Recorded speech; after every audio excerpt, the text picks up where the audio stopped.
Nous commençons notre chapitre asiatique par un pays peu connu, mais qui pourtant mérite toute notre attention.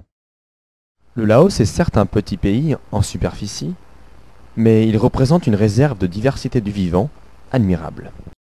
Grâce peut-être à sa densité assez faible et un développement économique limité, on trouve au Laos de nombreux grands mammifères qui se font rares dans les pays voisins, comme par exemple l'éléphant asiatique. L'incroyable richesse naturelle laotienne vit majoritairement dans les forêts relativement vides d'hommes qui occupent une grande partie du territoire. Environ 50% du pays est couvert par des forêts naturelles, dont un tiers classé comme NBCA, à savoir zone de biodiversité exceptionnelle. Ce point chaud de biodiversité est malheureusement de plus en plus menacé par une population qui, à l'instar des autres pays asiatiques voisins, a connu une forte augmentation depuis les années 60, passant de 2 à 6 millions d'habitants. Bunsamay Soulile, de l'IRD Laos, nous explique que cette pression démographique provoque des effets néfastes sur la biosphère du Laos, notamment à travers une activité particulièrement importante, l'agriculture. Dans bien des endroits dans le monde, l'agriculture est inadaptée et trop intensive pour le milieu qui l'accueille. Cela cause bien des maux à l'environnement.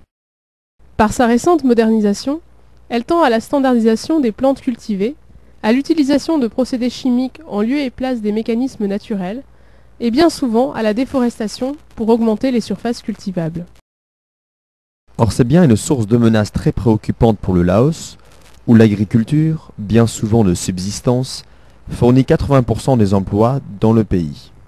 Cette agriculture, notamment observable dans les zones montagneuses au nord du pays, consiste bien souvent en une agriculture nomade, utilisant la technique de l'agriculture sur brûlis.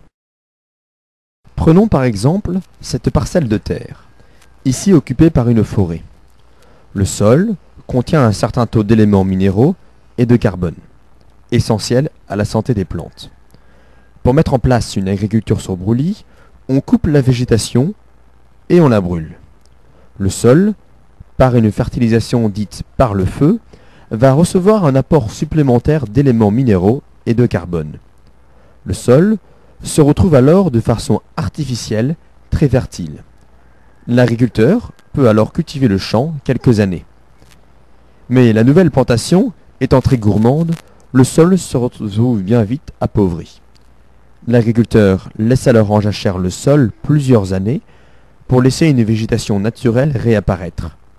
Le sol pourra alors de nouveau recevoir une fertilisation par le feu.